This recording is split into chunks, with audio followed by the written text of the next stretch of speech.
on. He said, "We have a sick son of a bitch. We have to catch this guy."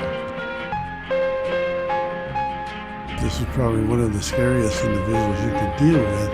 Somebody who wouldn't hesitate to walk right up to your house and walk in and commit a murder. Trenton Chase was a serial killer rapist who Chase admitted to drinking his victims' blood and to decapitating the infant in order to obtain more.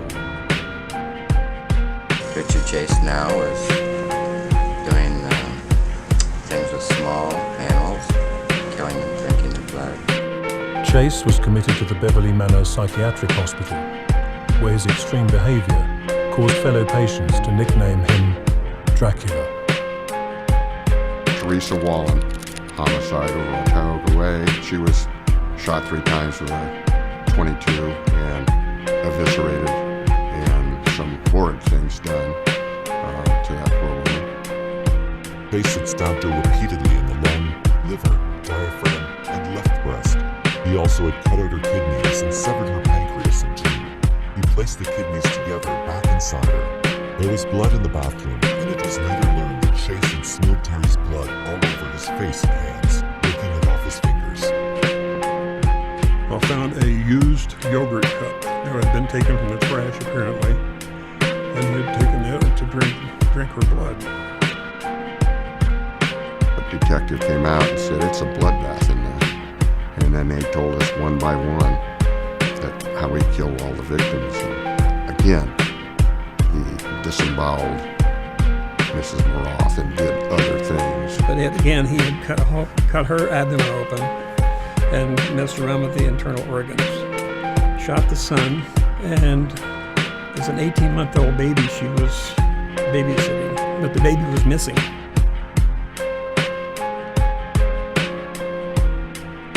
It later turned out that Chase had drunk Evelyn's blood and had mutilated the baby's body in the bathroom. Chase had believed that his blood was turning to powder and that he thus needed blood from other creatures to replenish it.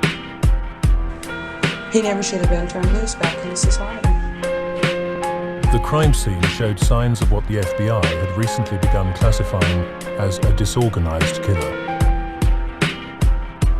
This was a disorganized type individual who committed disorganized type crimes. Crimes that would be not logical, that would reflect poor planning, that would reflect rage. His case is still used by the FBI as the archetypal model for understanding the disorganized killer. What they found in the putrid-smelling place was disgusting.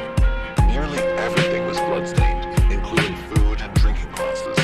In the kitchen, they found several pieces of bone and some dishes in the refrigerator with body parts. One container held human brain tissue. From the time he was arrested in Nevada in August 1977 until the murders began in December paints a clear picture of a deteriorating mind. It was after that he had killed his mother's cat and bought 2 dogs to kill. He also tormented a neighborhood family about their missing dog. He then collected articles on the Hillside Strangler. Then, in December, he acquired his gun. After the Griffin killing, he bought a newspaper and kept an editorial page of that shooting. This man was a schizophrenic, a paranoid schizophrenic, and I feel it's a tragedy that he wasn't given the help that would have stopped him from killing. It took them 4 hours to decide that Chase should die in the gas chamber at San Quentin Penitentiary. Within 10 days, Richard Chase will be taken from the jail here to San Quentin State Prison, where he will be housed on condemned row.